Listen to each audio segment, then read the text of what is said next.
So, characters. We've got Stitch, an intergalactic Banksy, Lilo, a disproportionate and delusional seamstress, Nani, who's quite fond of her stomach, Cobra, cartoon Ving Rhames, Jumpa and Pleakley, Stitch's superfans, Gantu, aka Lava Girl's best friend, Grand Councilwoman, who does a mean Palpatine impression, and this is what literally happened in Lilo and Stitch. Chancellor Palpatine and Shark Boy hold court as an angry pug ship transports Stitch into the room. He is on trial for painting giant tiger stripes on the main ship as an act of defiance, and is sentenced to scrub it clean. Stitch is too focused on his offensive and groundbreaking spoken word piece to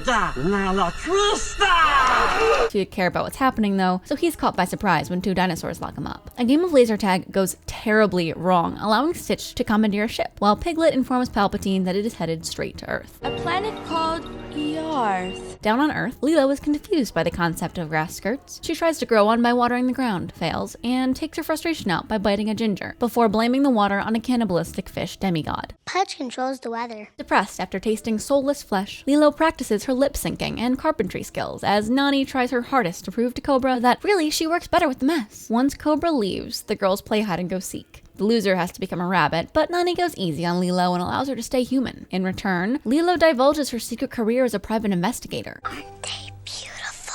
Before she can finish though, something that is falling far too quickly to wish on blasts through the sky outside their window. Once he lands, Stitch creates rain to wipe away his tracks before suffering an attempted murder by Frog. Luckily, Hawaiian animal shelters have a very low bar for canine qualification and accept Stitch is a dog, 6 arms and all. Stitch attempts to leave, but is stopped by 2 super fans. Fearing that the paparazzi will be called, he goes undercover and pretends to be Lilo's pet pooch. In order to get a feel for his next piece of art, Stitch really needs to get into character. So when Lilo gives him a tour of her little island, he performs what he thinks is a completely normal canine reaction. Lilo catches on to the game that he is playing and decides to join him, trying her hand at deviant art. But it's not quite up to Stitch's quality of work. It's so bad that he decides Lilo won't even get dessert. Hoping to get an interview with their favorite artist, his superfans don disguises and try desperately to get close to him. The obvious deception activates Stitch's PTSD, and he transforms into a 6-legged version of Jaws. As one would usually react to a customer's head being chomped on, the manager of the restaurant simply asks, "Is that your dog?" Afraid to reveal his true identity, Stitch continues to be a misunderstood artist, destroying his own pieces before he can even begin. The one demonstration he does manage to set up is only witnessed by Lilo and his superfans through binoculars, not nearly enough of an audience to quench his thirst for anonymous fame. While searching for images to add to a brand new collage he started, he stumbles upon a story that really speaks to him, The Lost Duckling. He tables it for future use. Lilo, finally fully realizing that her dog isn't quite a dog, helps Stitch set up a performance piece for the next day. Unfortunately, the Islanders aren't fans of Elvis impersonators, especially ones with 4 legs, and raged by the hip-thrusting monstrosity